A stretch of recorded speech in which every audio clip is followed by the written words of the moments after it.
स्वागत है आप सबका भाई मेरे मतलब ब्रांड न्यू वीडियो में। भाई आज की इस वीडियो का टॉपिक होने वाला है भाई, इंसानों की वजह से एक्सटिंक्ट हुए एनिमल्स क्या आज भी इस धरती पे है या नहीं।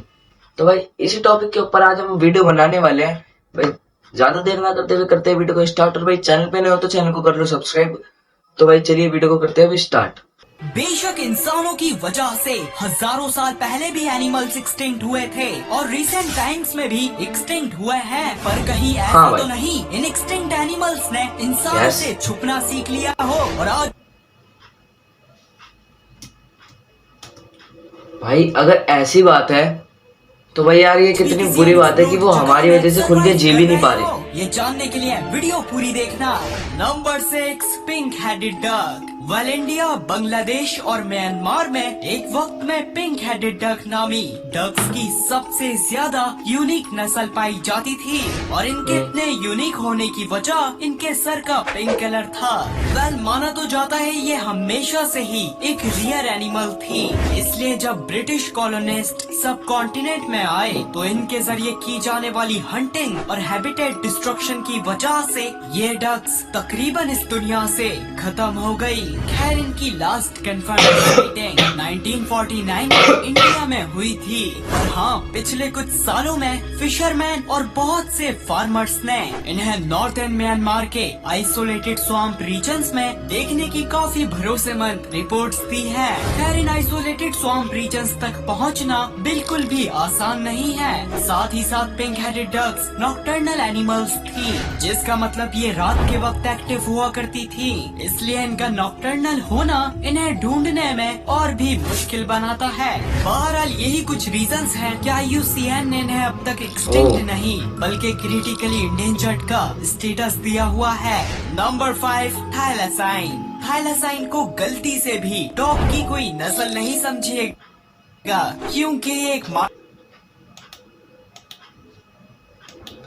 भाई वैसे लग तो डॉग ही रहा है यार, देखो है ना, मार्सुपियल मैमल दिखने में तो थोड़ा बहुत डॉग जैसा ही है। लिविंग रिलेटिव्स भी वॉम्बैट्स और कैंगरूज जैसे एनिमल्स हैं। वेल थैलेसाइन ऑस्ट्रेलिया के साउथ में तास्मेनिया नामी आइलैंड में पाए जाते थे, पर अराउंड 1800s में जब ब्रिटिशर्स तास्मेनिया आए तो इन्होंने कुछ ही सालों में हंटिंग करके इनकी नस्ल को खत्म कर दिया था। और ये जू में कैद आखिरी फीमेल थैलेसाइन की वीडियो है, जो पुअर ट्रीटमेंट की वजह से 1936 में मर जाती है। वेल थैलेसाइन अपनी इस एक्सटिंक्शन के बाद से ही फेमस तरीन एक्सटिंक्ट एनिमल बन गए थे, इसलिए अगर इनकी आज भी साइटिंग या कहीं फोटो कैप्चर होती है तो उसमें भरोसा करना काफी मुश्किल होता है। जैसे कि इन फोटोज को ही देख लीजिए, इनके कैप्चर करने वालों का तो कहना था ये थैलेसाइन है, पर असल में पहली वाली फोटो में एक फॉक्स, दूसरी में कैट और तीसरी में एक पेंटेड डॉग है। लेकिन हाँ, 2019 में एक फार्मर के जरिए कैप्चर की जाने वाली ये फोटो थैलेसाइन के जिंदा होने का कहीं न कहीं प्रूफ दे।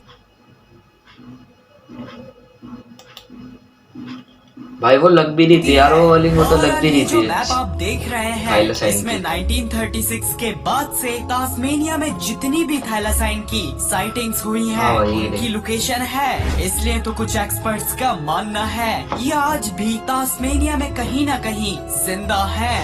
Number 4, sabre tooth cats. दोस्तों आइस एज के जमाने में सिर्फ स्माइलोडॉन जैसी ही सेबर टूथ कैट्स नहीं थी, बल्कि स्माइलोडॉन को मिलाकर होमोथेरियम और मैगेंटेरियन जैसी भी सेबर टूथ कैट्स इस दुनिया के अलग अलग कोनों में पाई जाती थी।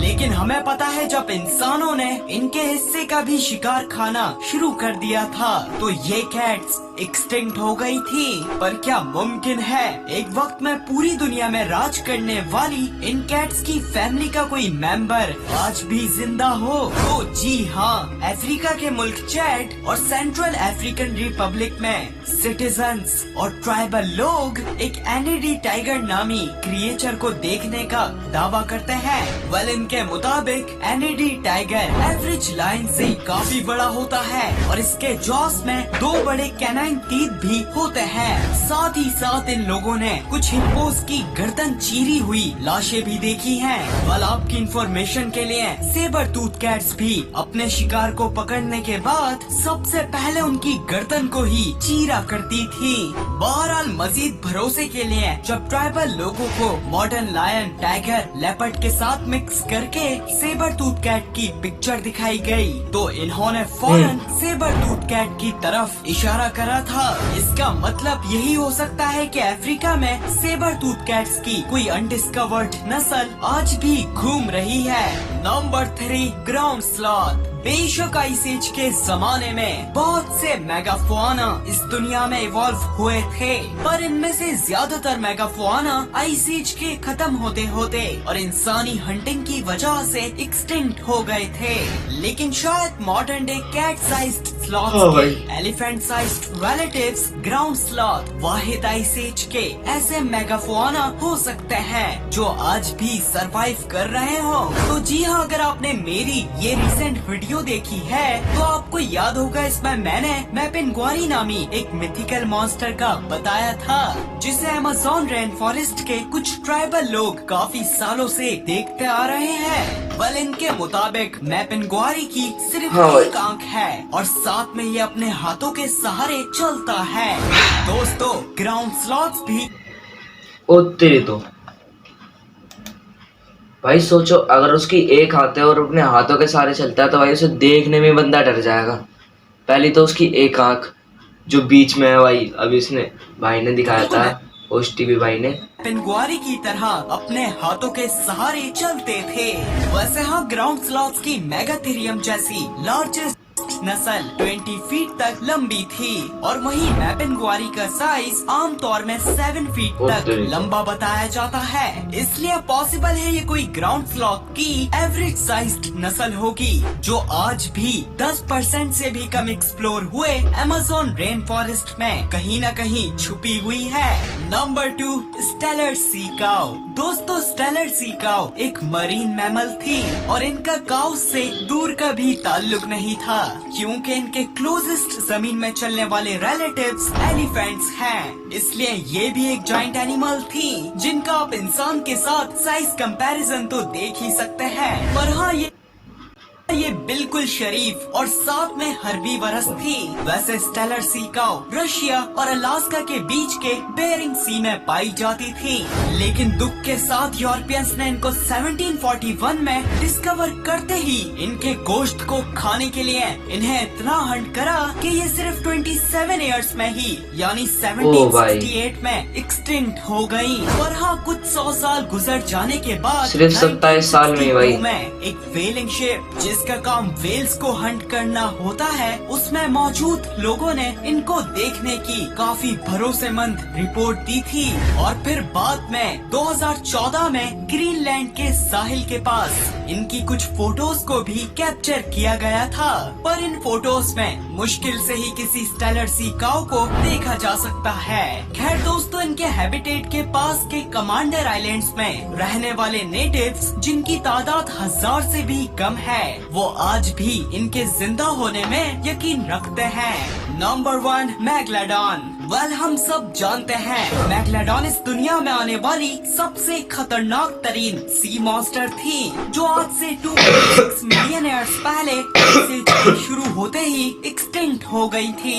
लेकिन क्या पॉसिबल है मिलियन ईयर्स पहले एक्सटिंक्ट होने वाला कोई एनिमल दोबारा डिस्कवर हो जाए? तो जी हाँ, एग्जाम्पल के लिए हम इंसानों का मानना था सिलिकैंथ नामी ये 400 मिलियन ईयर्स पुरानी डीप सी फिश डायनासोर की एक्सटिंक्शन के साथ साथ एक्सटिंक्ट हो गई थी।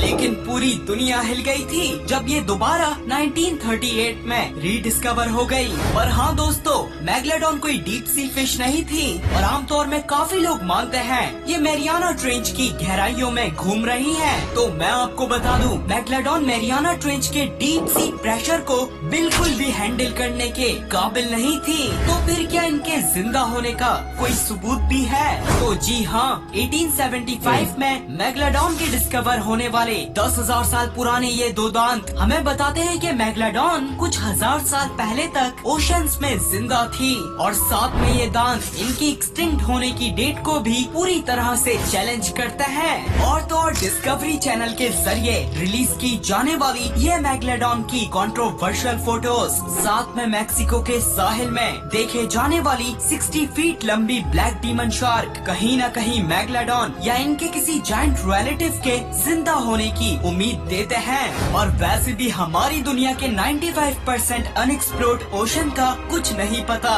कब ये सुनी सुनाई कहानियों को रियलिटी में तब्दील कर देता है।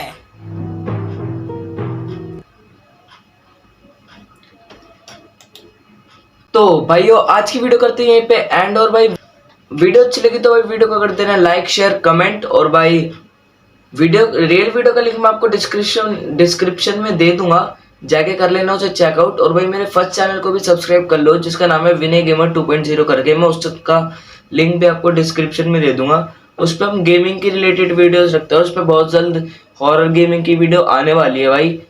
तो भाई कर लेना उसको भी सब्सक्राइब और उस चैनल को भी कर लो सब्सक्राइब अगर चैनल पे नए हो तो बाय गाइस।